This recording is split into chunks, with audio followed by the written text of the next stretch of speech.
विषय है संस्कृत वाङ्मय में पर्यावरण चिंतन एवं उसके संदर्भ। तो पहले ये पर्यावरण चिंतन है क्या और इसका व्यापक परिप्रेक्ष्य क्या है, और फिर हम संस्कृत के उसके क्या संदर्भ हो सकते हैं, इस दृष्टि से हम लोग विमर्श करेंगे। तो पर्यावरण विज्ञान यह सब्जेक्ट जो है, इसको आजकल कहते हैं इन्वायरमेंटल साइंस, पर्यावरण विज्ञान। और ये पर्यावरण विज्ञान जो है, ये हमारा अनुवाद किया हुआ शब्द है। हमारा ये शब्द पर्यावरण शब्द पहले नहीं था, ये इन्वायरमेंट का हिंदी अनुवाद किया गया। तो इसका अर्थ क्या है?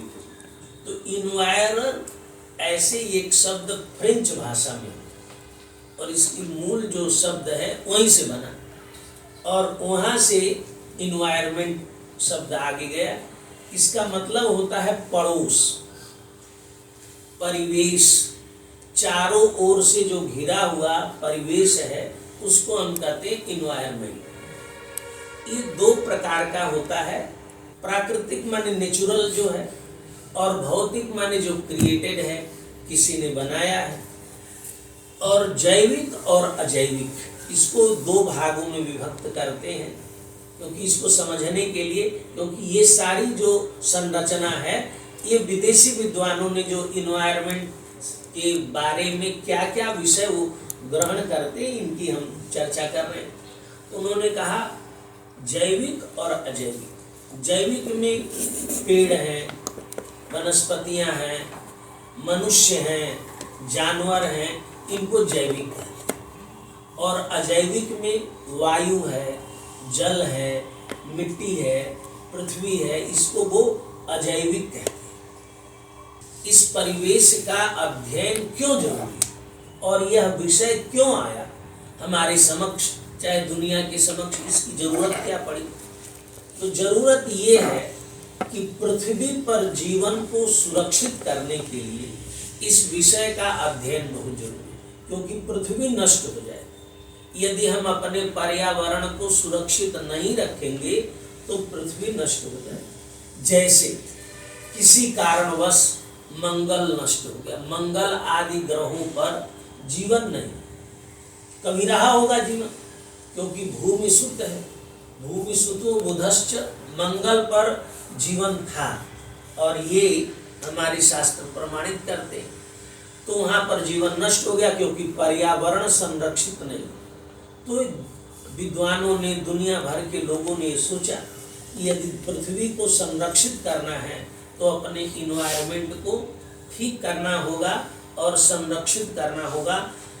परिस्थिति और संसाधन, इन्हीं से हमें प्राप्त होता है। रहने की परिस्थिति भी पृथ्वी पर जो है इन वातावरणों से प्राप्त होती है, और संसाधन भी उसी के माध्यम से, प्रकृति। उसके लिए हम लोग शब्द प्रयुक्त करते थे प्रकृति। तो प्रकृति के रूप में इसका हम विचार करते हैं। ये जो पर्यावरण है, इस पर्यावरण को उनको तीन भागों में बांटा। ये पर्यावरण वायुमंडल का पर्यावरण, जल मंडल का पर्यावरण और स्थल मंडल का पर्यावरण, इन तीनों को मिला करके पर्यावरण। इन्वायरमेंटल स्टडीज के अंदर स्थल माने भौतिक पृथ्वी का, और जल मंडल का, जलीय जीवन, जलीय तत्व, और वायुमंडल का, इन तीनों को मिला के जब हम पर्यावरण को संरक्षण करने की बात करते हैं, तो स्थल को, पृथ्वी को, जल को और वायु को संरक्षित करने की बात करते हैं। इनको मिला करके हम चर्चा करते हैं। ये पर्यावरण है क्या? तो कहा पर्यावरण जो है, एक जो समस्त प्रकृति है, उस प्रकृति का ही एक अंग है। और उस प्रकृति के एक अंग मनुष्य भी हम लोग हैं, क्योंकि पर्यावरण को नष्ट कौन किया?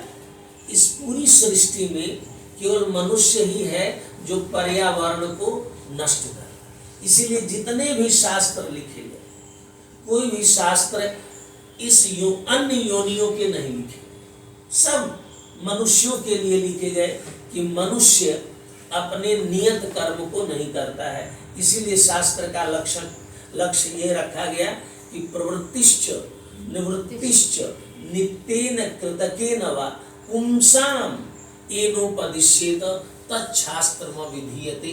शास्त्र हमारी प्रवृत्ति कराती है, निवृत्ति ये करना चाहिए, ये नहीं करना चाहिए। तो इस प्रकार मनुष्य एक अंग है। ये वैदेशिक अवधारणा है कि एक प्रकृति है और एक प्रकृति का अंग है, और उस मनुष्य ने इसको नुकसान पहुंचाया है पर्यावरण को, और वही इस पर्यावरण को सुरक्षित भी कर सकता है, संरक्षित भी कर सकता है। यद्यपि हमारे शास्त्रों में इसके लिए अलग अवधारणा नहीं दी। उन्होंने कहा कि लोक शब्द का प्रयोग किया, कि आप जानते हैं भुवन कोश की अवधारणा है पुराणों में, भू भुव स्व महाजना तप सत्यम, ये सब लोक। तो इन लोकों के लिए धर्मशास्त्र में कहा गया कि लोके द्वौ धृत व्रतौ राजा बहुश्रुत ब्राह्मणश्च। तो विद्वान इंटेलेक्चुअल लोग और राजा, यही दो लोग हैं जिन्होंने व्रत धारण कर रखा है कि हम लोक की का अभ्युदय करेंगे और लोक की रक्षा करेंगे। क्योंकि दो काम करना है इनका, अभ्युदय करना और रक्षा करना। तो प्रश्न हुआ भाई लोक है क्या, लोक में कौन लोग आते हैं? तो उन्होंने कहा लोक दो प्रकार का होता है, एक स्थावर लोक और एक जंगम लोक। तो स्थावर लोक जो होता है एक जगह रहता है, जैसे पेड़ है, पहाड़ है, नदी है, ये जाते नहीं, यहाँ वहाँ नहीं जाते, एक जगह रहते हैं, स्थावर। और जंगम वो है, उसमें चार तरह के लोग, एक है मनुष्य, दूसरा है पशु, तीसरा है पक्षी और चौथा है सरकने वाले कीड़े मकोड़े। तो उन्होंने मनुष्य वर्ग, चलन वर्ग, पतन वर्ग और सर्पण वर्ग, इन चार को जंगम कहा, और स्थावर में इन सबको कहा। इनको मिला के लोक बनता है, और समस्त लोक की रक्षा करना और अभ्युदय करना यह राजा का और विद्वान का ये काम है। विद्वान चिंतन करता है, विचार करता है, विमर्श करता है और उस लायक नियम विधि व्यवस्था बनाता है, और राजा उस विधि व्यवस्था के अनुसार समाज का पालन करता है। इसीलिए इस पारिस्थितिकी के साथ भूगोल भी जुड़ता है, क्योंकि कोई भी तत्व पृथ्वी पर भूलोक पर रहेगा तो भूगोल भी जुड़ता है। जैसे हम पहाड़ कहीं हैं, नदियाँ कहीं हैं, वृक्ष कहीं हैं, तो उसके साथ जब हम फिजिकल ज्योग्राफी करते हैं, ज्योग्राफी का एक विषय होता है कल्चरल ज्योग्राफी, फिजिकल ज्योग्राफी, इसीलिए इन सब के विषय में जानना और इनका विमर्श करना, ये बिगड़ा क्यों, ये आखिर में ये चर्चा का विषय क्यों आ गया समाज में? तो दुनिया भर में हम लोग जैसे रहते थे, तीन जगह रहते थे, संस्कृत के संदर्भ मिलते हैं कि अरण्यवासी, ग्रामवासी और नगरवासी। नगर या जनपद कहते थे, तो अरण्य में रहते थे, ग्राम में रहते थे और जनपद या नगर में रहते थे। स्वप्नवासो दत्तम में एक संदर्भ आया है, ग्रामी करो त्यागेया, ये जंगल में कौन हल्ला मचा रहा है? और पद्मावती राजपुत्री है और वासव दत्ता जो है वह राजमहिषी है, लेकिन वह दूसरे स्वरूप में वहाँ उपस्थित है, योगंधरायण सन्यासी के वेश में है। तो पद्मावती वासव दत्ता को लगता कि मुझे मुझे भी हटाया जा रहा है। मैं तो राजमहिषी हूँ, तो उन्होंने कहा पूर्वं त्वयाप्यभिमतं गतमेव मासि श्लाघ्यं गमिष्यसि पुनर्विजयेन भर्तुः इत्यादि विवरण वहाँ देने के बाद वो कहते हैं कि भाई कौन आदमी आ गया इस जंगल में, तो एक ग्रामी करोत माने गांव में हल्ला मचना, अब ग्रामम ग्रामम करोती माने हल्ला मचना, जैसे कोई चिल्ला के बोले आइए आइए, तो दो लोग देखेंगे कि नगर की ये आदत नहीं है कि चिल्ला के बोलना, ये तो ग्रामत्व दोष जो साहित्य शास्त्र में विवेचित है। तो ग्राम, नगर और अरण्यवासी हम लोग थे और बड़े अच्छे ढंग से रह रहे थे। लेकिन आधुनिकता और औद्योगिकीकरण, ये जो पाश्चात्य देशों में हुआ, विशेष रूप से सबको नगर बनाया जाए, सबको भौतिक सुविधाएं उपलब्ध कराई जाए, घर घर पानी के नल की व्यवस्था की जाए, ये सब तरह तरह के, क्योंकि उस जमाने में दूसरे तरीके से हम जल पीते थे, अब दूसरे तरीके से पीते हैं, तो इनके कारण, नगरीकरण के कारण और औद्योगिकीकरण के कारण और अधिक दोहन करने के, अब हर घर में संगमरमर लगाना है तो पहाड़ों का दोहन होगा, पत्थर चाहिए हमको सड़क बनाने के लिए, बिल्डिंग बनाने के लिए, तो पहाड़ तोड़े जाएंगे। ज्यादा पानी चाहिए क्योंकि होटल में एक दिन 5000 लीटर पानी चाहिए तत्काल, तो हम भू से जल निकालेंगे, भू खाली होगा, बड़ी बड़ी बिल्डिंगें बनाएंगे तो बहुत ज्यादा गहराई करेंगे, पृथ्वी का दोहन होगा। इस प्रकार से अधिक सेवन से, अधिक उपयोग से, नगरीकरण से और औद्योगिकीकरण से और संरक्षण न करने से, संरक्षित भी करना चाहिए। हमारी आदत है कि भाई हमारा घर बने चाहे पेड़ कटना हो तो कटे, तो पेड़ के बारे में हमने सोचा नहीं और जल के बारे में सोचा नहीं, भूमि के बारे में सोचा नहीं। नगर बनना चाहिए, कोठी बननी चाहिए, उद्योग लगना चाहिए, उसके लिए संसाधन आना चाहिए, अधिक मात्रा में होना चाहिए। और कभी कभी अज्ञान भी कारण होता है, असंतुलन हो गया है पर्यावरण का, सर्वत्र असंतुलन, और इस असंतुलन के कारण जलवायु में परिवर्तन हो गया। अब जैसे किसी नगर में इतने एसी चल रहे हैं, गाड़ियों में एसी, तो इसके कारण उस शहर का जो वातावरण है, जो जलवायु है वो परिवर्तित है, अधिक गर्म हो जा रहा है। तो अधिक गर्म हो जाने से जहाँ मार्च तक ठंडी रहती थी, अब जनवरी में ही ठंडी खत्म हो रही है। तो ये जलवायु परिवर्तन, प्रदूषण, और दूसरा जो है कारण वायु प्रदूषण, जल प्रदूषण और भूमि का प्रदूषण। भूमि का प्रदूषण देखिए, हर नगर में इतने ज्यादा कूड़ा निकल रहा है, हर होटल और हर घर से इतना निकल रहा है, उसको निस्तारण की व्यवस्था ही नहीं। तब व्यवस्था नहीं होगी तो पृथ्वी में प्रदूषण होगा।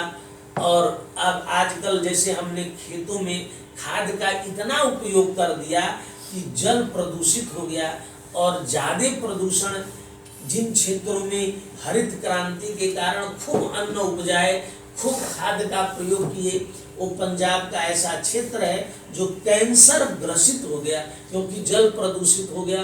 वो कैंसर एक्सप्रेस ही चलती है कि जो वहाँ से गंगा नगर तक वो जाती है, राजस्थान की कैंसर हॉस्पिटल, क्योंकि वहाँ के पानी से प्रदूषण। तो इन कारणों से और प्राकृतिक आपदाएं, जब हम जलवायु का, अपने वातावरण को संरक्षित नहीं करेंगे, पेड़ कटेंगे तो पहाड़ भर भरा के गिरेंगे।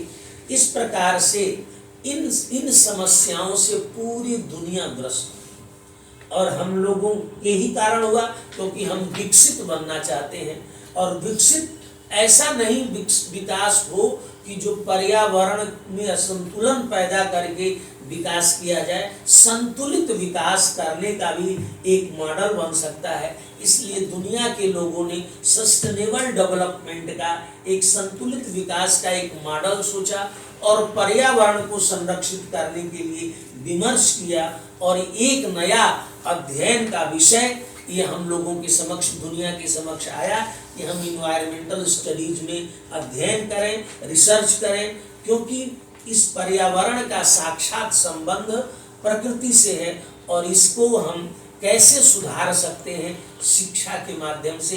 इसीलिए इसको पाठ्यक्रमों में लाया जाए, क्योंकि शिक्षित व्यक्ति शिक्षा के माध्यम से हम समाज में परिवर्तन ला सकते हैं, संस्कारित कर सकते हैं। इसीलिए इसको कंपल्सरी सब्जेक्ट के रूप में कि आप ग्रेजुएशन में जरूर एक पेपर पर्यावरण का पढ़ना है, मास्टर में जरूर पर्यावरण पढ़ना है। हर स्तर पर इसको कंपल्सरी बनाया जा रहा है कि जिससे हम अपने समाज, अपने देश, अपने राष्ट्र और अपनी दुनिया, क्योंकि ये दुनिया हमारी है, ये किसी वसुधैव कुटुंबकम का जो अवधारणा है, यह अवधारणा वही है कि हम यत्र विश्वम भवत्येकनिडम, एक घोंसले में हम सभी रह रहे हैं, तो उसकी सुरक्षा, उसकी देखभाल हमारा कर्तव्य है। और मानव जीवन के बहुमुखी विकास के लिए पर्यावरण का संतुलन और पर्यावरण की सुरक्षा बहुत जरूरी है, अन्यथा मानव विकास नहीं होगा। आप जानते हैं कि भोपाल के क्षेत्र में पर्यावरण में इतना बड़ा प्रदूषण हुआ कि जिसके कारण आज भी लोग अपंग उत्पन्न हो रहे हैं। जापान के ऐसे क्षेत्र में जिनके तकनीकी के कारण, ऐसे आयुध के कारण जिससे पर्यावरण प्रदूषित हुआ, आज भी, तो इन सब दृष्टियों से शिक्षा के माध्यम से, शोध के माध्यम से इस विषय को हम लोग व्यवस्थित करें। तो जैव मंडल पृथ्वी का एक भाग है, इस पर्यावरण की सुरक्षा करना हमारा कर्तव्य है। इसीलिए इन पर विमर्श हुआ और इस विमर्श को समझने के लिए दो तरीके से समझा गया। एक तो किन कारणों से पर्यावरण बिगड़ रहा है और दूसरा क्या किया जाए कि ये पर्यावरण संरक्षित हो जाए। जैसे पर्यावरण में क्या बढ़ गया, उष्मा बढ़ गई, गर्मी बढ़ गई, पृथ्वी का तापमान बहुत ज्यादा। अब जैसे एक आख्यान ये है कि चंद्रमा की शादी हुई प्रजापति के पुत्रियों से, 27 नक्षत्र हैं तो 27 पुत्रियों से शादी हुई। उसमें से एक पुत्री जो रोहिणी थी, उससे चंद्रमा की बड़ी अनुरक्ति थी, उसी को ज्यादा ध्यान रखते थे और दूसरे का कम ध्यान रखते थे। तो उन पुत्रियों ने प्रजापति से निवेदन किया कि पिताजी, ये जो है केवल रोहिणी का ज्यादा ध्यान रखते, हम लोगों का ध्यान नहीं रखते। तो प्रजापति ने इनको समझाया चंद्रमा को, भाई ये ठीक नहीं, सब आपकी पत्नियां, सबका ध्यान रखिए, फिर भी नहीं माने। तो उन्होंने उनको श्राप दे दिया कि तुम्हारा क्षय हो जाएगा। अब क्षय हो जाएगा तो पूरा संसार नष्ट हो, क्योंकि चंद्रमा यदि न रहे तो आज का विज्ञान कहता है कि यदि पृथ्वी पर रात न हो तो दिन में जितनी गर्मी पृथ्वी के जिस हिस्से 24 घंटे यदि सूरज का प्रकाश पृथ्वी पर पड़े तो पृथ्वी पर जीवन नष्ट हो जाए। इसीलिए पृथ्वी पर सूर्य का प्रकाश 12 घंटे, तो 12 घंटे उसको शीतल करता है चंद्रमा। तो इस प्रकार से वहाँ आख्यान दूसरा है कि अब तो पूरा हाहाकार मच गया कि तो एक संसार नष्ट हो जाएगा। तब शंकर जी के पास गए कि कुछ किया जाए, तो शंकर जी तथास्तु कहने वाले थे कि आप जो चाहो वो हो जाए, लेकिन बताया गया प्रजापति ने श्राप दिया है, तो श्राप दिया है तो श्राप रहेगा। तो उन्होंने कहा, उपाय हुआ कि शंकर जी की पूजा से शंकर जी प्रसन्न हुए। चंद्रमा ने शंकर जी की पूजा की, इसीलिए सोमनाथ कहलाए, जो सोम माने चंद्रमा के नाथ हैं। 6 रोग नष्ट हुआ उनका, और शंकर जी आशीर्वाद दिए कि भाई आपका क्षय तो होगा लेकिन पुनः आपकी वृद्धि भी होगी। तो लेकिन ये वैज्ञानिक तथ्य है कि यदि पृथ्वी पर उस सूर्य का प्रकाश 24 घंटा हो तो गर्म हो जाएगा। अभी एक और गगनयान गया आपका चंद्रयान, चंद्रयान पर ईश्वर ने उतारा, उसको उसमें उतनी ऊर्जा दी थी कि वहाँ के हिसाब से एक दिन दिन में काम कर सके और रात में विश्राम कर सके और पुनः वो जगती काम कर सके। पृथ्वी की दृष्टि से चंद्रमा पर एक दिन 15 दिन के बराबर है। तो 15 दिन का दिन और 15 दिन की रात, तो पृथ्वी पर हम जब भेजे तो 15 दिन के हिसाब से भेजे और वहाँ एक दिन है चंद्रमा का। तो 15 दिन तक चंद्रयान ही नाम है ना, चंद्रयान ने काम किया। और जब रात हुई इतनी ठंड लगी उसको, 15 दिन पृथ्वी के हिसाब से 15 दिन वहाँ रात रही। अब वो चंद्रयान इतना ठंडा हो गया कि वो काम नहीं कर पा रहा है। फिर भी जब गर्मी होती तो कुछ न कुछ इंफॉर्मेशन देता रहता है। तो जो पृथ्वी लोग इसमें 24 घंटे का दिन रात होता है और जो पितृ लोग है उसमें 15 दिन की दिन और रात होता है और जो देव लोग है उसमें 6 महीने का दिन और 6 महीने की रात। ये जो त्रिलोकी है, इस त्रिलोकी की जो वैज्ञानिकता है इस शतपथ ब्राह्मण आदि ग्रंथों में अन्य उपनिषदों में बहुत अच्छी तरह से व्याख्यायित है। और पंडित मधुसूदन ओझा जी ने इसकी तो इतनी विशाल व्याख्या की हुई है कि आप उसको देख करके दंग रह जाएंगे। तो इस प्रकार से पर्यावरणीय परिस्थिति में परिवर्तन हो रहा है, उष्मा के कारण, ध्वनि के कारण, रेडियो धर्मिता के कारण, और इसके कारण मिट्टी और जल प्रदूषित हो रहे हैं। अभी चिकित्सा विज्ञान के क्षेत्र में चर्चा हो रही है कि पृथ्वी के जल और मिट्टी दोनों प्रदूषित हो रहे हैं क्योंकि हम लोग केमिकल खा रहे हैं। दवा में केमिकल बहुत है और सब में केमिकल है। तो अब ये सोच रहे हैं कि बिना रसायन की दवाएं बने, तो आयुर्वेद की शरण में जा रहे हैं कि आयुर्वेद में कोई रसायन नहीं है। वृक्ष लता वनस्पति की या तो मूल से या तो पत्ते से या तो छिलके से दवा बनाते हैं, उसी पर रिसर्च चल रहा है। ये पर्यावरण की संरक्षा के लिए कि आगे जैसे अभी पेपर में आया कि एंटीबायोटिक आप पर काम नहीं कर रहा है। कारण क्या है? जल और मिट्टी के कारण अन्न, फल, वृक्ष आदि सब प्रदूषण से ग्रस्त होते जा रहे हैं। इसके कारण ये सब विचार किया जा रहा है। 1992 में मैक्सिको में एक सम्मेलन हुआ, उसको कहा गया पृथ्वी सम्मेलन। पृथ्वी की सुरक्षा के लिए, पर्यावरण की रक्षा के लिए 124 देशों ने इस पृथ्वी सम्मेलन में भाग लिया और पर्यावरण के संरक्षण के लिए विद्वानों की, विशेषज्ञों की टीम गठित हुई कि इसको हम कैसे, तो एक विषय के रूप में ये डेवलप हुआ कि किस प्रकार से इस एनवायरमेंटल स्टडीज एक मल्टी डिसिप्लिनरी स्टडीज है। एक विषय का नहीं होता, इसमें बहुत सारे इसमें विषय हैं। इस प्रकार से और पर्यावरण के प्रबंधन के लिए उन्होंने 3 आयाम निर्धारित किए कि 3 लोगों की बड़ी जरूरत है। एक है राजनीति की, राजनीति माने पॉलिटी माने पॉलिसी बनाने वाले तो राजनेता हैं। देश की जो राजनैतिक व्यवस्था होती है उसी के माध्यम से पॉलिसी का निर्धारण होता है, उसके अनुसार योजनाएं बनती हैं और फिर संसाधन इकट्ठा किया जाता है, क्योंकि बिना संसाधन के ये सब कार्य होगा नहीं। इस प्रकार से उन्होंने इसको निर्धारित किया।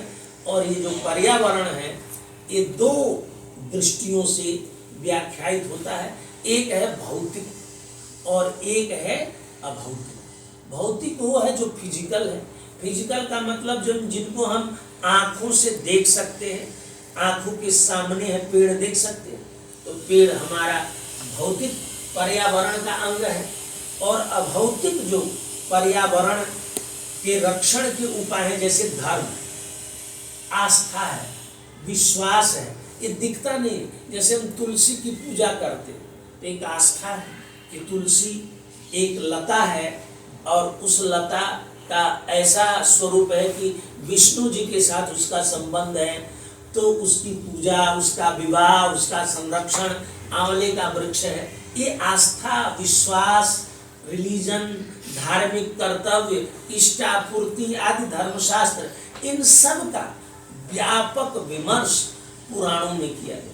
धर्मशास्त्र ने तो विधि व्यवस्था बनाई कि ऐसा करना चाहिए, लेकिन पुराणों ने आख्यानों के माध्यम से, उपाख्यानों के माध्यम से, जैसे पुराणों का 4 तरीका है कहने का, आख्यानैश्चाप्युपाख्यानै गाथा भी कल्प शुद्धि भी पुराण संहिताम चक्रे पुराणार्थ विशारद। तो वो जो कल्प शुद्धि है वो कर्मकांड है। उन प्रत्येक कर्मकांड में लता, वनस्पति, जल, जैसे तीर्थों का बताए कि गंगा के स्पर्श से, गंगा के दर्शन से, गंगा के सबसे शुद्धि होती है, मुक्ति होती है, सबका महात्म्य पुराणों में बताया गया है। तो ये भी विषय यहाँ पर आया। अब भारतवर्ष में पर्यावरण के लिए, क्योंकि ये 2 तरह का विषय है, एक नैतिक और एक लीगल। जैसे नैतिक चीज है, एथिक्स जिसको कहते करना चाहिए, तो हम लोग बहुत चीजें जानते हैं कि ये नैतिक है, एथिकल है, लेकिन हम करते, जैसे रेड लाइट का हमें पालन करना चाहिए।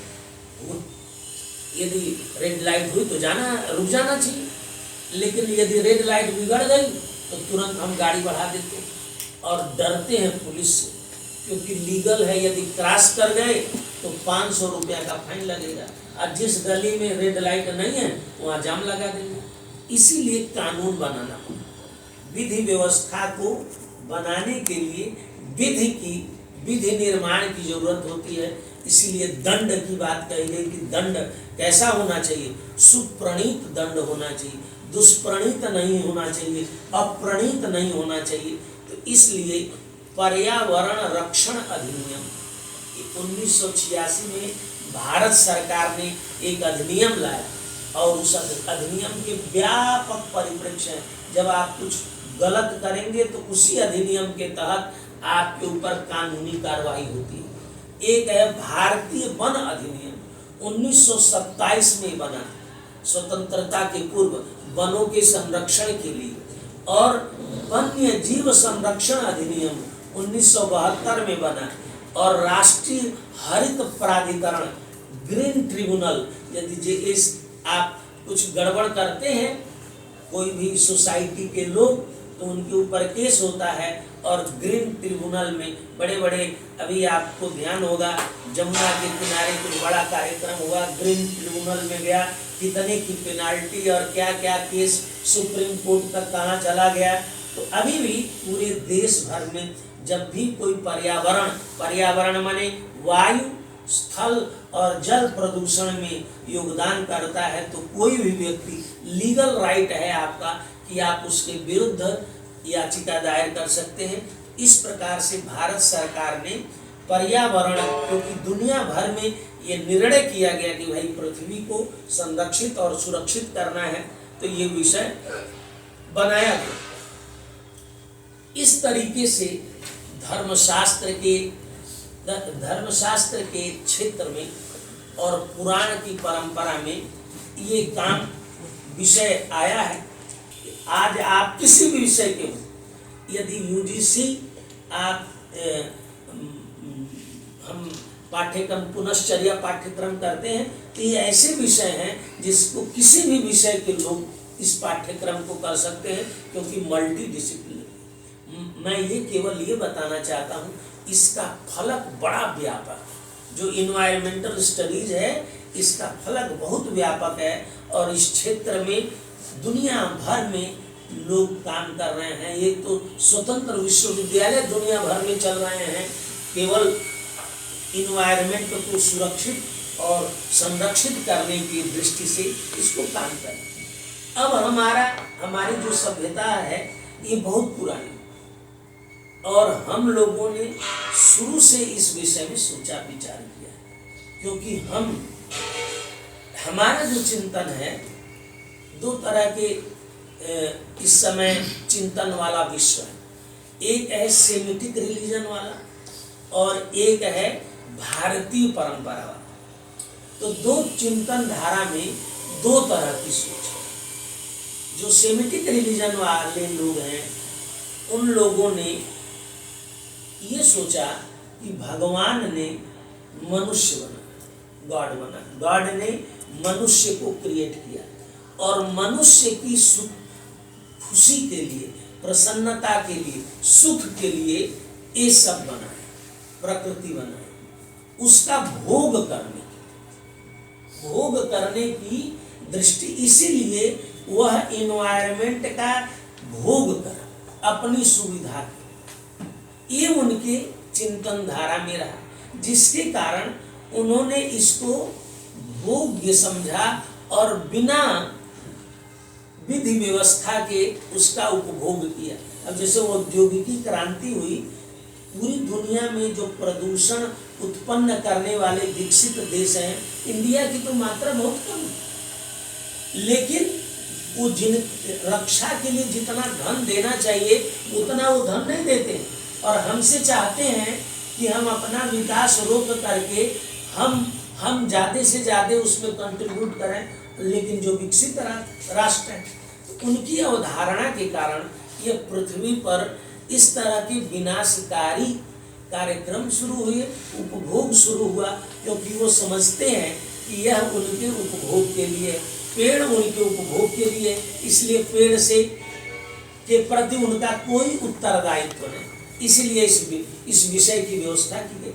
और हम लोग क्या सोचते हैं, हमारी चिंतन धारा में क्या है कि ब्रह्मा ने इस सृष्टि बनाई और सृष्टि में जैसे मनुष्य है वैसे पृथ्वी है, वैसे वृक्ष है, वैसे लता है, हमारे और उसमें कोई अंतर नहीं, केवल शरीर का अंतर। आत्मिक दृष्टि से यही आध्यात्मिक एकत्व है, आध्यात्मिक दृष्टि से सब एक है। जैसे कहते भोगायतनम शरीरम, ये जो शरीर मिलता है, चाहे पेड़ का शरीर मिले और चाहे नदी का शरीर मिले और चाहे मनुष्य का शरीर मिले, ये अपने कर्म फल के भोग के लिए, तो हमें इस तरह का कर्म फल भोगना था, इसलिए ऐसा शरीर मिला। तो शरीर भिन्न हो सकता है, लेकिन आत्म तत्व सब में एक ही तत्व है, इसलिए आत्मिक दृष्टि से हमारी एकता है और हम उसको उसी दृष्टि से देखते हैं। और हमारी संस्कृति में ये चिंतन दिया गया कि पेड़ यदि रात में यदि आप कोई पत्ता भी तोड़ना चाहते तो रात में मत तोड़िए, क्योंकि वह पेड़ सो रहा होगा। जैसे मनुष्य आत्मवत सर्वभूतेषु यह पश्यति स पंडितः, सर्वभूतेषु सर्वभूत हिते रतः, सर्वभूत मनुष्य हिते रतः नहीं है, सर्वभूत हिते रतः, संपूर्ण सृष्टि के लिए आपको हित उसके करना है, क्योंकि और कोई गड़बड़ करी नहीं। पेड़ ने किसी का नुकसान पहुंचाया नहीं, मनुष्य ही पेड़ का नुकसान पहुंचाता है, इसीलिए मनुष्य के लिए विधान, कानून, दंड व्यवस्था की गई। और हमारे शास्त्र में इसीलिए मनुष्यों के लिए धर्मशास्त्र बनाए गए कि आपको इस प्रकार से व्यवहार करना है पृथ्वी के साथ, जल के साथ, हर तत्व के साथ। और इसको और दैवी रूप देने के लिए भगवान कृष्ण ने गीता में कहा कि भूमिरापो नलो वायु खम मनो बुद्धिरेव च अहंकार इतियम में भिन्ना प्रकृति अष्टधा।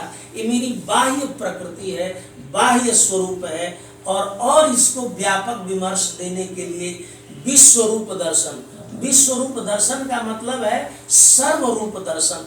हर तत्व में भगवत्ता है, हर तत्व में ईश्वर है, इसीलिए ईश्वरार्पण बुद्धि से, ईश्वर बुद्धि से हमारा व्यवहार प्रकृति के, ये हमारा फाउंडेशन है। माने हमारी दार्शनिक पृष्ठभूमि, हमारी चिंतन धारा में नेचर को, प्रकृति को, पर्यावरण को ईश्वर के स्वरूप के रूप में विमर्श किया गया। वनस्पतयः सत्रमासत शृणोतु ग्रावाणः, एक दो सायणाचार्य ने ऋग्वेद भाष्य भूमिका में उद्धृत किया है। पूर्व पक्ष ने कहा कि भाई वेद में क्या है उल्टा पुल्टा बात, पत्थरों सुनो, पत्थर सुनते हैं कहीं? वनस्पतियों ने सत्र किया, क्या अचेतन भी सत्र कहते हैं? इस तरह के उल्टे पुल्टे आपके मंत्र हैं, इसमें कहाँ अर्थ है? इसका विमर्श करते हुए, ये विमर्श यद्यपि मीमांसा में आया, लेकिन सायणाचार्य ने ऋग्वेद भाष्य भूमिका में कहा कि हम पत्थरों से थोड़ी कह रहे हैं।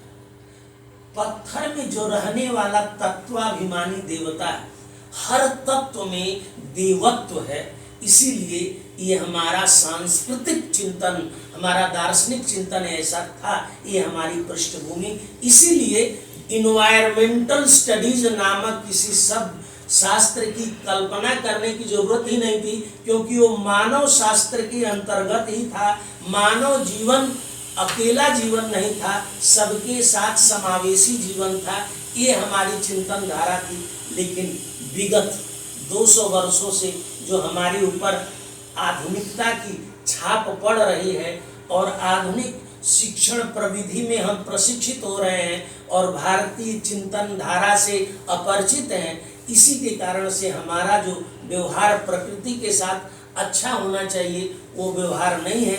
इसी के लिए हमें बार बार प्रशिक्षण की जरूरत हो रही है, इस बात को दोहराने की जरूरत पड़ रही है कि हम अपनी परंपरा के पुनः भारतीयता की ओर, अपना जो भारतीय चिंतन है उस चिंतन धारा के अनुसार अपने पर्यावरण, अपनी पृथ्वी की संरक्षा करें। इसीलिए यह सब विषय हमारे शास्त्रों में विचार किया गया और बताया गया।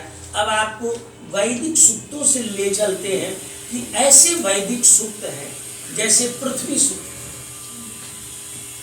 पृथ्वी सूक्त जो 2 जगह है, एक अथर्ववेद में है, एक ऋग्वेद में। तो पृथ्वी पर विमर्श आप पढ़िए, उस पृथ्वी 62 मंत्र हैं और वो समझिए पृथ्वी सम्मेलन की उद्घोषणा अथर्ववेद का पृथ्वी सूक्त। ऐसे ऐसे विषय बताए गए हैं उसमें, जैसे कहा ये जमीन खोदते हो तो जैसे किसी का हृदय खोद दिया और वैसे छोड़ देंगे तो कितना कष्ट होगा, उसके ढकने का भी।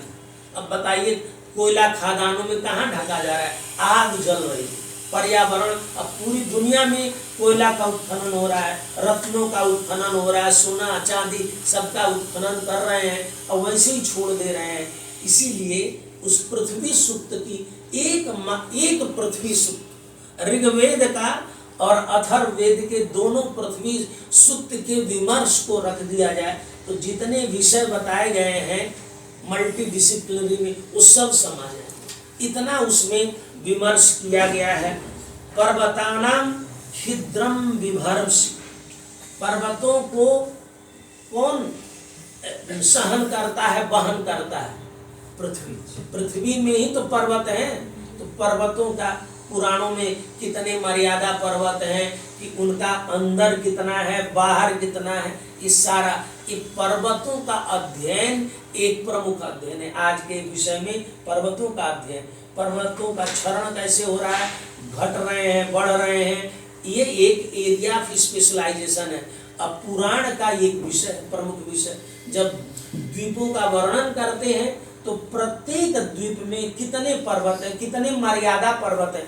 मर्यादा पर्वत का मतलब है एक वर्ष से दूसरे वर्ष को अलग करने वाला, एक वर्ष में कितने पर्वत हैं, इन सब की चर्चा, मतलब हमने जो भूगोल बनाया, फिजिकल ज्योग्राफी बनाई, क्योंकि हम दुनिया भारत को केवल नहीं समझते थे, संपूर्ण वसुंधरा हमारा। यहीं से विष्णु पुराण का पहला चैप्टर शुरू होता है, दूसरे अंश का पहला चैप्टर कि उत्तानपाद और प्रियव्रत 2 स्वयंभू मनु के, प्रथम मनवंतर शुरू हुआ स्वयंभू मनु से।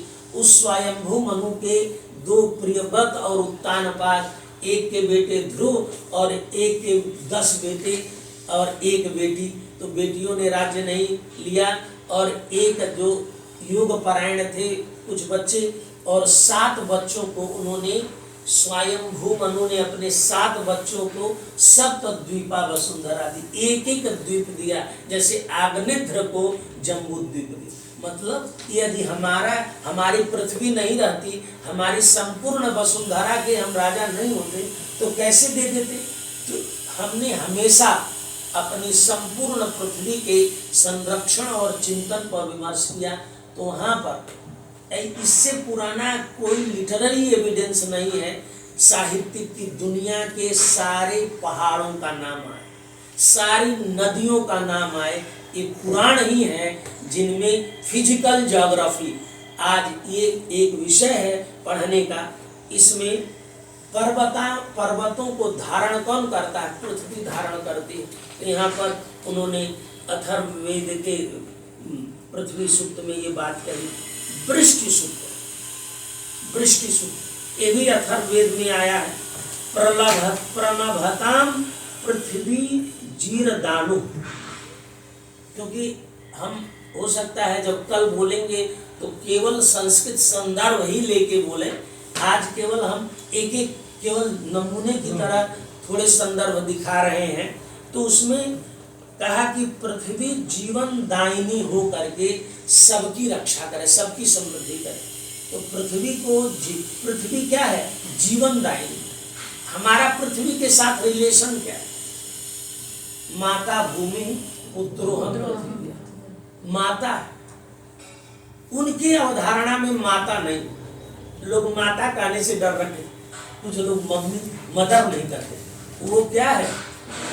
उनकी अवधारणा दूसरी, मदर की अवधारणा नहीं। हमारी पृथ्वी से हमारा रिलेशन क्या है? माता और पुत्र। तो पृथ्वी रो रही है कि ये कैसी संतति जन्म ले ली।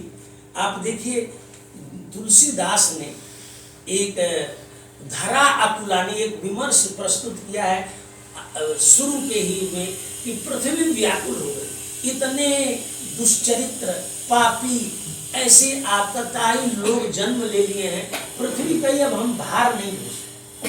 धरा अकुलानी वो पूरा आप पढ़िए, इतना अच्छा विमर्श। सब लोग ब्रह्मा के पास गए, पृथ्वी भी गई कि क्या किया जाए कि पृथ्वी का भार कम किया जाए। जैसे कहा ईशाम न विद्या न तपो न दानम ज्ञानम न शीलम न गुणो न धर्म ते मृत्यु लोके भूय भार मनुष्य रूपेण मृगाश्चरन्ति।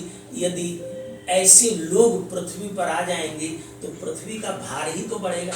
ये जो कल्पना है, ये जो विमर्श है कि पृथ्वी पर अनैतिक लोग भार के जैसे जो केवल हिस्सेदारी लेना चाहते हैं, वो अपनी जिम्मेदारी से भाग रहे हैं।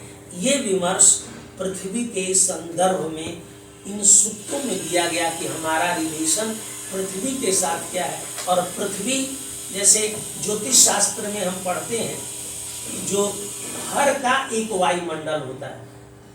जैसे पृथ्वी के जो एक वायु भू भुव स्व मह न जनः तपः सत्यम, ये एक वायुमंडल का है।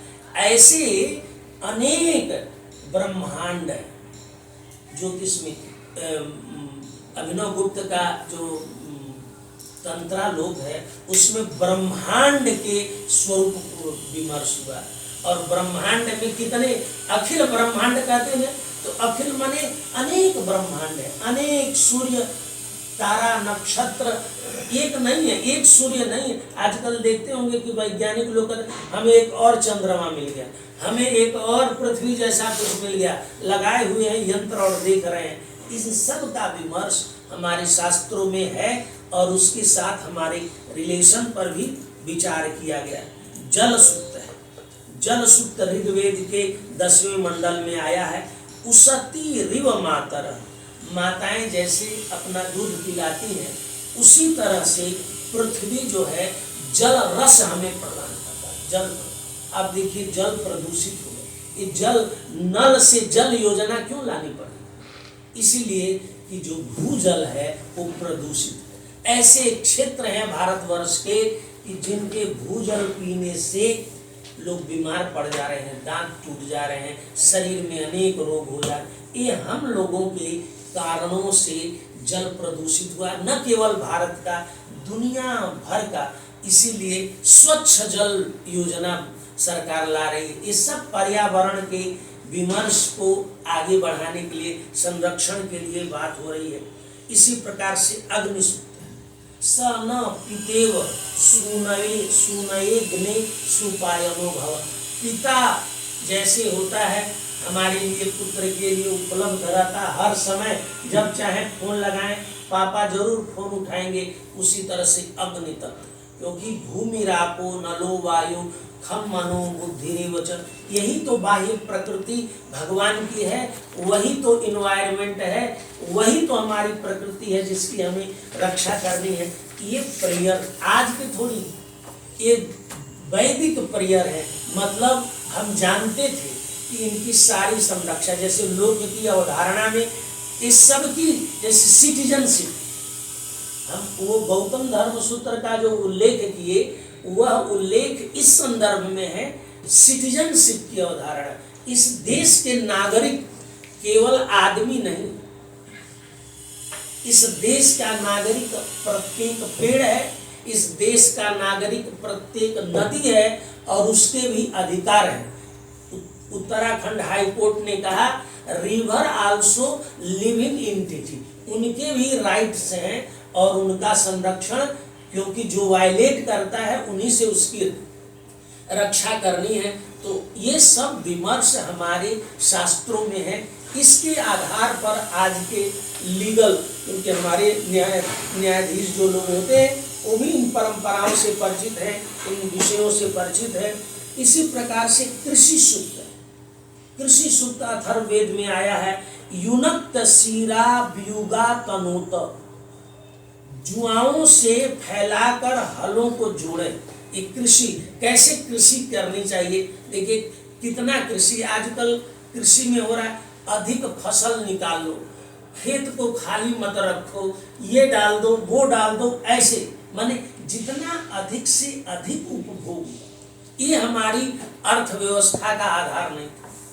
इस तरीके से हम खेत के साथ, अपने क्षेत्र के साथ ऐसा बर्ताव नहीं करते थे, जो बर्ताव आधुनिक चिंतन के कारण हम करना शुरू कर दिए हैं कि जितना अधिक से अधिक उससे हम लाभ ले लें, अन्न उत्पादन कर लें। अन्न उत्पादन अधिकता के ही कारण तो हुआ, अधिकता के ही कारण तो हमने अपने पृथ्वी को नुकसान पहुंचाया। इसी प्रकार से औषधि सूक्त, औषधि सूक्त, औषधियों के बारे में जो आयुर्वेद में विमर्श है, आयुर्वेद शास्त्र ने इतना व्यापक विमर्श किया है।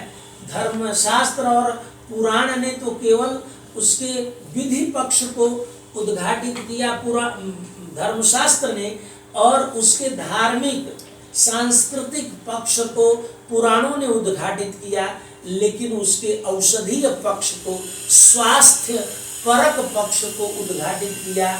वनस्पतियों, लताओं, वृक्षों का जो स्वरूप पुराणों में वृक्षायुर्वेद है, वनस्पतियों के जो लिस्ट बनी है। आज हम सरकार के लेवल पर एक काम कर रहे हैं कि किस तरह से कितनी वनस्पतियां हैं, मेडिसिनल जो वृक्ष लताएं हैं उनको, उनका संरक्षण करना, उनके उत्पादन को प्रोत्साहित करना, उनकी नेमिंग करना। आज तक हमने सबकी नेमिंग और कैटलॉगिंग ही नहीं कर पाए हैं। ये सारा काम जब तक हम नहीं करेंगे तब तक इस लताओं और वनस्पतियों का संरक्षण नहीं होगा। जैसे हमने ऐसा सीखा कि हम जहाँ रहेंगे वहाँ दूसरे लोग नहीं रह सकते, चूहा नहीं रह सकते, जहाँ मुझे रहना छिपकली नहीं रह सकती, वहाँ मच्छर नहीं रह सकते। साफ कर दिया, ऐसा साफ कर दिया, ऐसा क्लीन वातावरण किया कि हम अपने जो हमारे अंदर अपने के संरक्षण की शक्ति थी वो नष्ट हो गई। इसलिए दिल्ली में एक महामारी आई थी, उसको क्या कहते हैं, डेंगू आई। तो डेंगू जो है वो झुग्गी झोपड़ियों में नहीं होता, वो अच्छे घरों में जहाँ मच्छरों का प्रवेश नहीं है।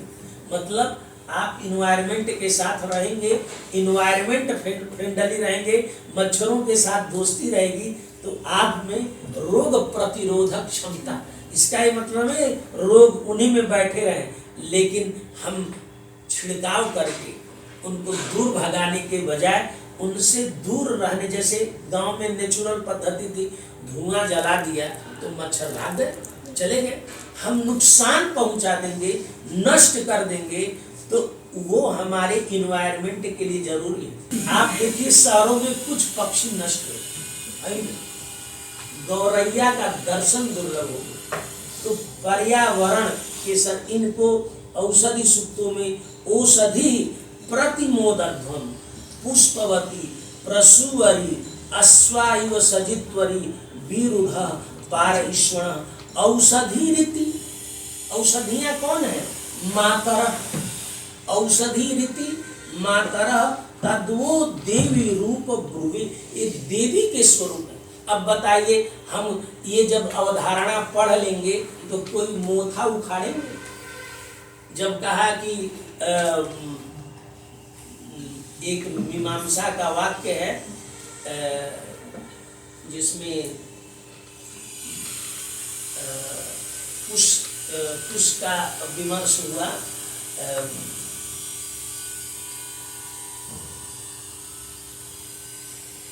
तो उसमें बरही शब्द का पर विचार हुआ कि बरही शब्द का अर्थ क्या है।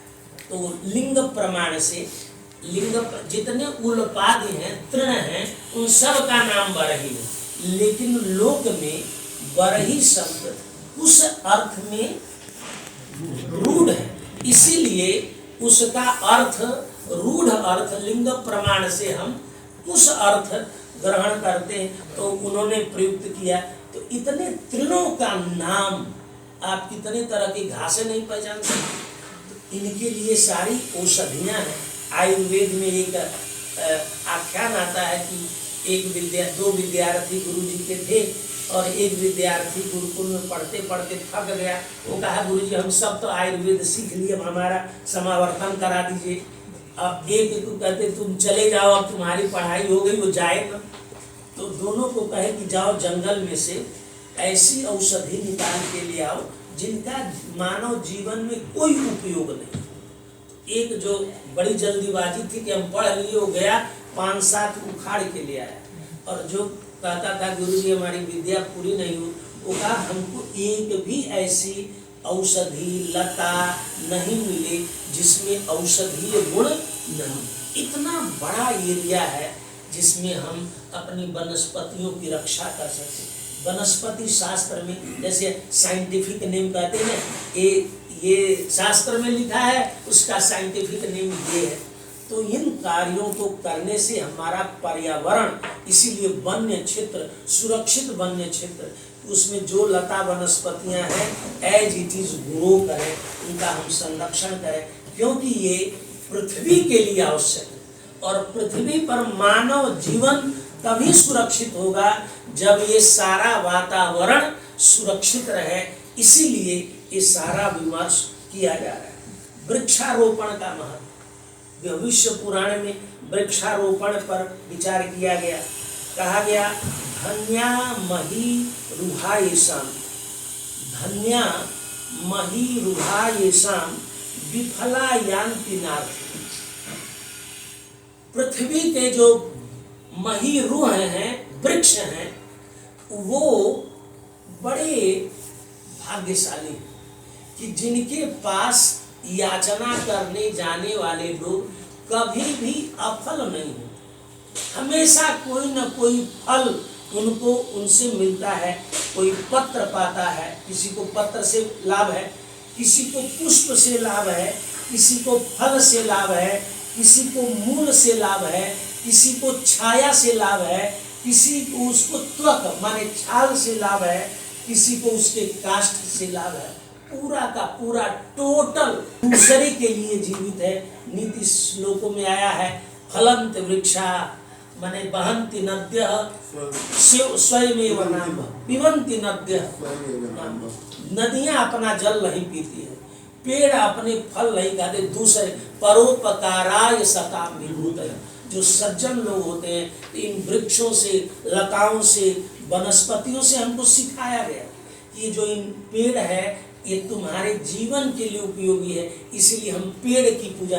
यही अभौतिक स्वरूप था कि धार्मिक दृष्टि से बेल का पत्र पवित्र है, ये तुलसी पवित्र है, इनकी पूजा करना। तो ऐसा देश का कोई वृक्ष नहीं है जो अपूजित हो। कोई समुदाय किसी को पूजित करता है, कोई समुदाय किसी को पूजित करता है, तो जिस देश में इतनी पूजा होती थी, इतनी आराधना होती थी अपने प्रकृति की, अपने वनस्पति, अपने लता, अपने पहाड़ की यात्रा, सनई पंथा सनई गंथा सनई पर्वत लंघनम। अब हम पहाड़ों को फाड़ करके रोड बना रहे, तो पहाड़ तो दरकेंगे। हम कहते धीरे धीरे चलो, पहाड़ पर जाना जरूरी है, लेकिन सनई पंथा फास्ट जाने की क्या जरूरत है कि बहुत तेज जाए। तो दुनिया भर में इस अधिकाधिक विकास की दौड़ ने, एक हमारे गुरुजी ने एक कविता लिखी, वैज्ञानिक उन्नति से तब तक दूर जगत का रोग न होगा, संस्कृत के अध्यात्म शास्त्र का जब तक उसमें योग न होगा।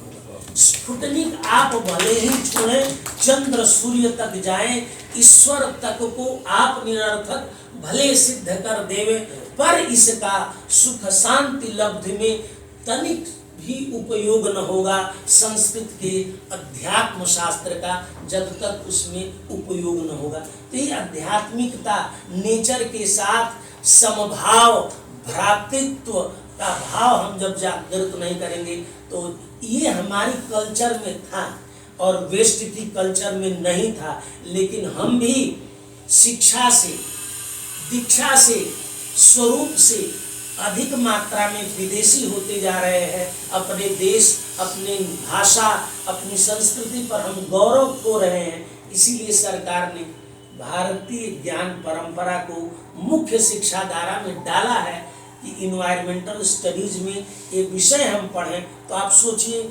हजारों लाखों वर्ष पूर्व इनकी अवधारणा हमारे ग्रंथों में की गई।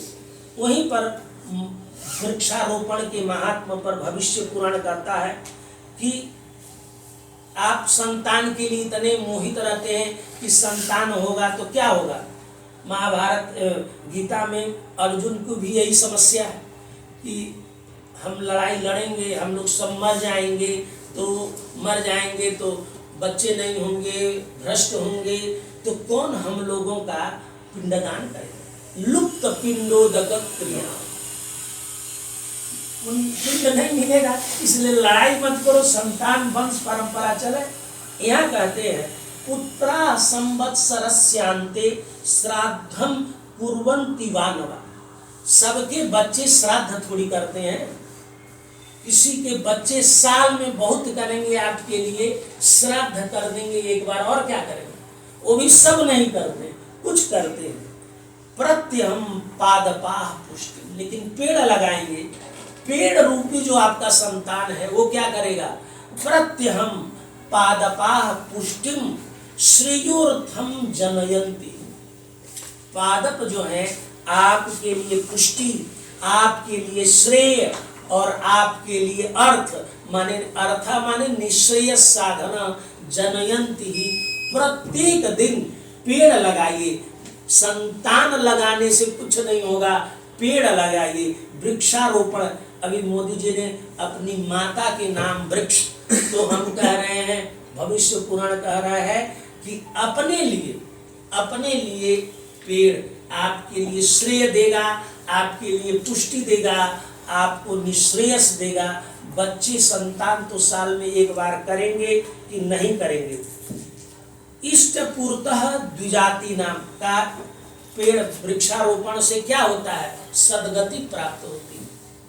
इष्ट पूर्तः द्विजाति नाम प्रथमम धर्म साधन। इष्ट पूर्ति, इष्ट पूर्त कर्म होते। इष्ट कर्म माने वैदिक ग्रंथों में बताए गए कर्म, उसको कहते हैं इष्ट कर्म। और पूर्त कर्म उसे कहते हैं जो लोक हितार्थ, लोक के कल्याण के लिए काम हो, उसको पूर्त कर्म कहते हैं। जैसे सेठ लोग धन कमाते थे तो यज्ञ भी कराते थे, धर्मशाला भी खोलते थे। अशोक ने पेड़ लगवा दिए, शेरशाह सूरी ने धर्मशालाएं बनवा दी। ये लोग, ये कहाँ से आई परंपरा। एक धर्मशास्त्रीय विधानों से दिमाग में रहता था कि हमें तालाब खुदवाना है, हमें पेड़ लगवाना है, हमें विद्यालय खोलना, जो सबके सर्वजन हिताय और सर्वजन सुखाय है। इष्टेन लभते स्वर्गम इष्ट से हमें स्वर्ग मिलता है। पतितान्युद्धरेत यस्तु सपूर्त फलम अश्नुते। जो लोग पतितानि माने बापी खंडहर में परिवर्तित हो गई है, कुआं खराब हो गया है, सूख गया है, और तड़ाग सूख गए हैं, और देवता के मंदिर गिर गए हैं, इनको पतितान यह उद्धरित, गिरे हुए, जैसे आपने हम कहते हैं आर्कियोलॉजिकल जो साइट्स होते हैं उसको हम संरक्षित करते हैं। तो ये हमारा कर्तव्य है कि जो नया तो बनाए, जो गिर पड़ गए हैं, जो खराब हो गए, उनका भी उद्धार करना। आजकल सरकार योजना लाई है इसमें मनरेगा में, जिसको आजकल उसका दूसरा नाम हो गया है जयराम जी योजना। उस योजना में यह है कि तड़ाग का उद्धार करिए, उसमें मजदूर लगाइए, कूप का उद्धार करिए। ये बड़ा पुराण कह रहा है, बापी कूप तड़ागानी देवता यतनानि च पतितान्युद्धरेत यस्तु सपूर्त फलमश्नुते। और पूर्त का फल क्या होता है? मोक्ष। इष्ट का अर्थ फल तो स्वर्ग होता है, लेकिन पूर्त कर्म का फल मोक्ष होता है। कहा और महात्म्य बताया कि हम लोग भूमि दान करते हैं। भूमि दाने न ये लोग, आप भूमि का दान करेंगे तो कौन सा लोक मिलेगा? स्वर्ग जा करके। गोदाने न प्रकृतिता, गोदान के द्वारा, भूदान के द्वारा जो आपको पुण्य मिलेगा, जो लोक प्राप्त होंगे, उससे ज्यादा ये लोका समवाप्यन्ते पादपानाम प्ररोहण। पादप माने पेड़ लगाने से वही फल मिलता है जो फल गोदान से, जो फल भूमिदान से मिलता है, वही लोग पौधे लगाने से। अब बताइए, ये कल्पना, आजकल वृक्षारोपण दुनिया भर में अभी कितने करोड़ों वृक्ष लगे। वृक्षारोपण, एक महिला को पद्मश्री मिला कि उन्होंने सूखे जंगल को, शायद उड़ीसा की ही थी, कि उन्होंने पूरे जंगल को मंगल में परिवर्तित कर दिया। जहाँ पर पानी नहीं था वहाँ पानी की व्यवस्था हो गई, तड़ाग हो गए। ऐसे यशस्काय लोग इस देश में हैं जो न धर्मशास्त्र पढ़ते हुए भी, न इन विधानों को जानते हुए भी, क्योंकि पुराणों के माध्यम से कथा तो सुनी ही है, जो ये स्मृति है ये नेशनल मेमोरी में। महाभारत कौन पढ़ के महाभारत की कहानी जानता है? इन सारी ये बातें पुराणों को सुनते सुनते राष्ट्रीय स्मृति में ये विमर्श, ये विचार हमारे गांव तक, नगर तक, शहर तक है। इस विमर्श को आगे बढ़ाना, शैक्षिक रूप से, एकेडमिक रूप से इस विमर्श को आगे बढ़ाना हम लोगों का काम है। फिर उन्होंने एक और कहा कि भाई गृहस्थ का पंच यज्ञ करना ये कंपलसरी काम है, जरूर करना चाहिए। स्वाध्यायो ब्रह्म यज्ञ, स्वाध्याय करना ब्रह्म यज्ञ, दैव यज्ञ, ब्रह्म यज्ञ, नृ यज्ञ, ऐसे 5 यज्ञ कंपलसरी बताए गए। यहाँ इन्होंने क्या कहा? पत्र मूल त्वगाद्यैश्च औषधार्थं तु देहिनाम उपकुर्वन्ति वृक्षस्य पंचयज्ञ स उच्यते। वृक्ष पंचयज्ञ रोज करते हैं। और वृक्ष किसने लगाया? हमने लगाया। तो हम अपने पुत्र के माध्यम से रोज पंचयज्ञ कर रहे हैं। कैसे? पत्र के द्वारा, मूल के द्वारा, त्वक के द्वारा, लता के द्वारा, उसके फल के द्वारा, इन सब के द्वारा, औषधार्थम और औषधि के द्वारा, देहि नाम माने जितने देहधारी हैं, केवल मनुष्यों का उपकार ये लताएं और पुष्प और ये फल नहीं करते हैं, संपूर्ण सृष्टि का। काको जीवति चिराय बलिम च भुंक्ते, लिखा है पंचतंत्र में कि ये मानव जीवन केवल अपने लिए नहीं है। क्या कि हम खाएंगे कैसे, जिएंगे कैसे? अरे आप मनुष्य हैं, कौवा भी जी लेता है एक बलि के सहारे। काको आप तो मनुष्य हैं, आप तो जी ही लेंगे। हम लोग आधा जीवन स्वार्थ के लिए अपने खाने पीने रहने में ही अपना पूरा जीवन बिता दे रहे हैं। तो पंचतंत्र कहता है कि इसके चक्कर में मत पड़िए कि आप तो जी लेंगे। जब कौवा जी लेता है, चिराय बलिम च भूंगते, तो आप तो जी लेंगे, तो कौवा जीता कहाँ से? इन वृक्षों से, इन लताओं से। ये जितने जंगलों में रहने वाले कीड़े मकोड़े, मधुकरी जो वृत्ति है, जो शहद लेते हैं, कहाँ कहाँ से लेते हैं? ये तो लताओं और वनस्पतियों से। तो कहा ये पंचयज्ञ है। ये जो प्रतिदिन वृक्ष पंचयज्ञ कर रहा है और आप वृक्ष के आरोहण करता है, तो आपका तो स्वर्ग होना ही है। इसलिए वृक्षस्य पंच उपकुर्वन्ति वृक्षस्य पंचयज्ञः सयुज्यते। सारंगधर संहिता में लिखा कि दिखाया गया कि किससे क्या बड़ा है। तो उन्होंने कहा 10 कूप समावापी, 10 कुआं खुदवाएं और एक बावड़ी खुदवाएं, बापी। तो 10 कुएं से बड़ा एक बापी, 10 कूप समावापी, 10 वापी समो हृदय।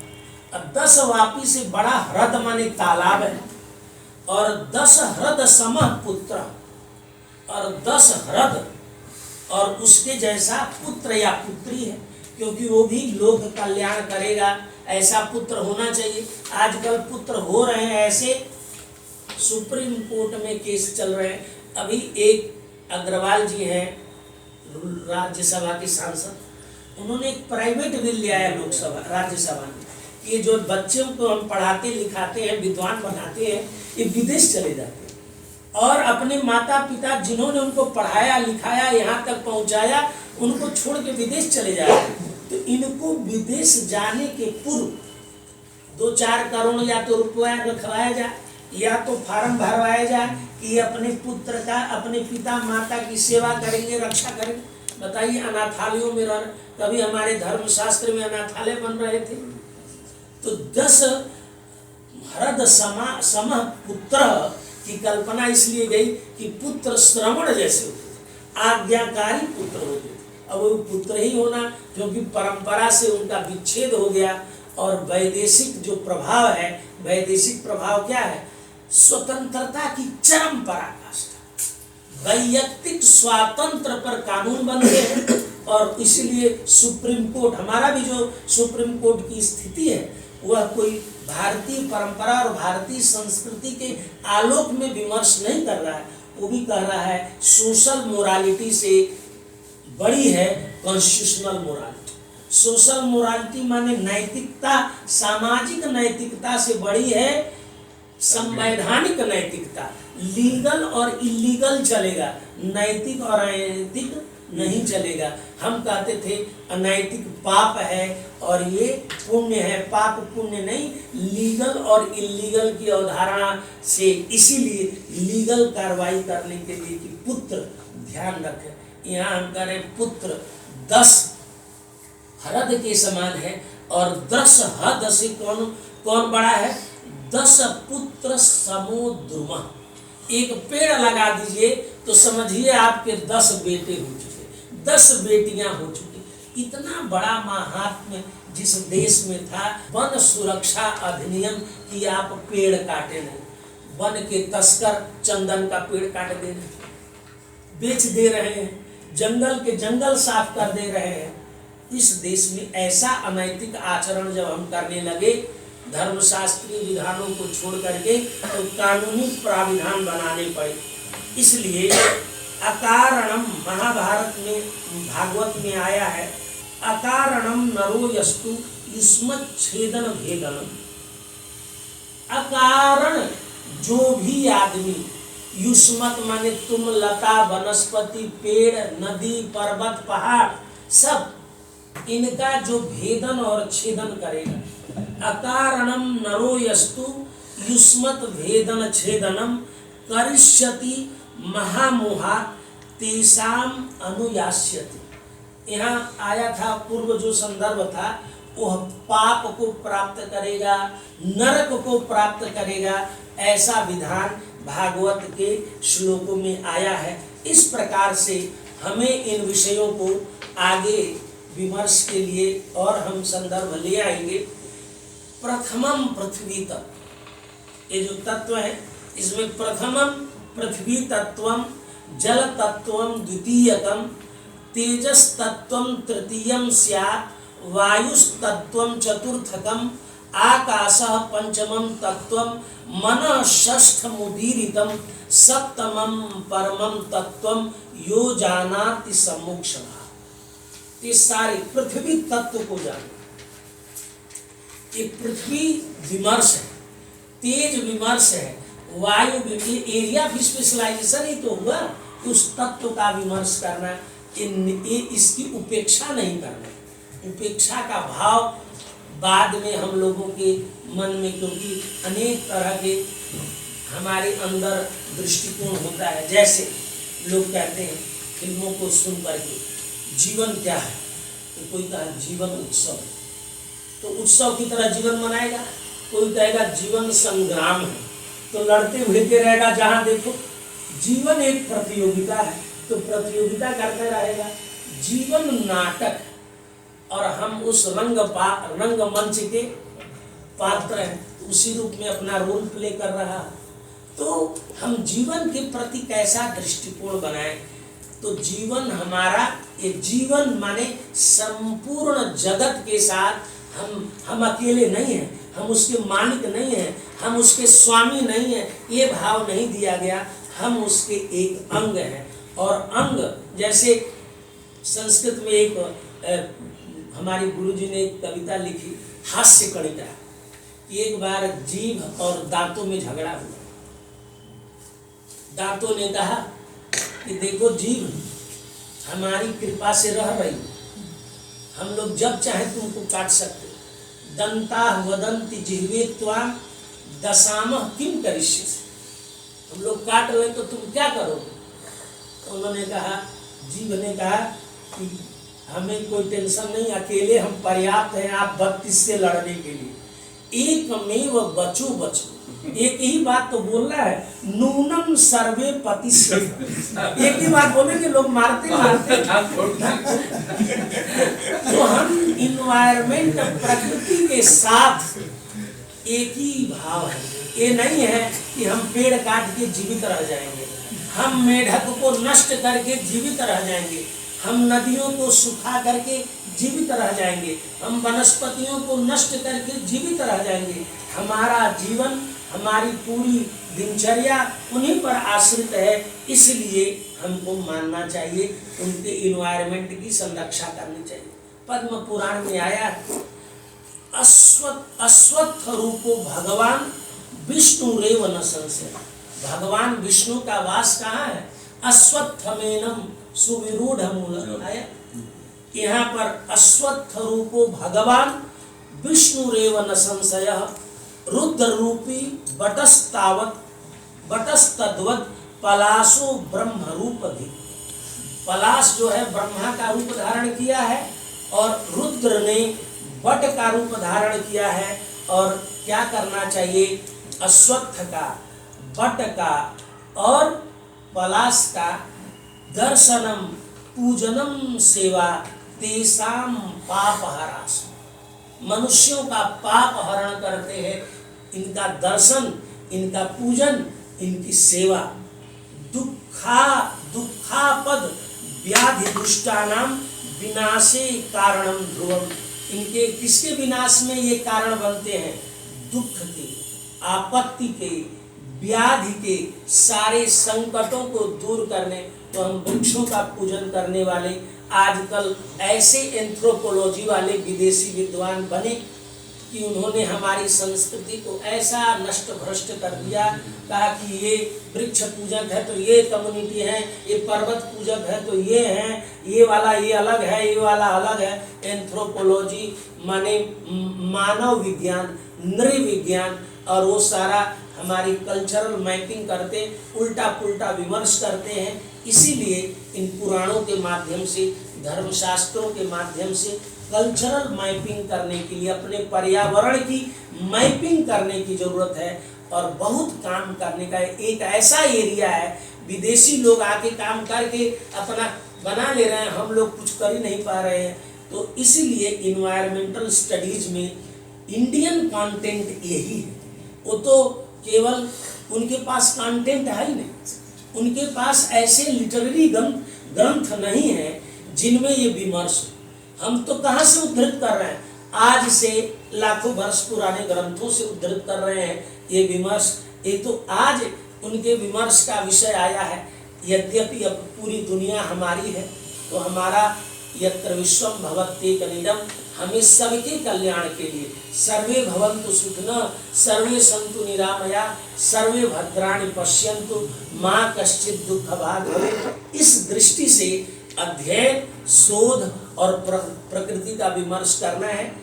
तो मनु ने लिखा है, ये जो हमने धर्मशास्त्र लिखा है, ये केवल भारत के लिए नहीं है। सर्वस्यास्य तु सर्गस्य, गुप्त अर्थ, संपूर्ण सृष्टि की रक्षा के लिए धर्मशास्त्रीय विधान बनाए हैं। तो हमारे जो पर्यावरणीय चिंतन है, उस सारे दुनिया के समृद्धि के लिए, विकास के लिए, अभिवृद्धि के लिए, इसलिए इस विमर्श को मुख्य शिक्षा धारा में लाने की जरूरत है। बहुत बहुत धन्यवाद। नमस्कार।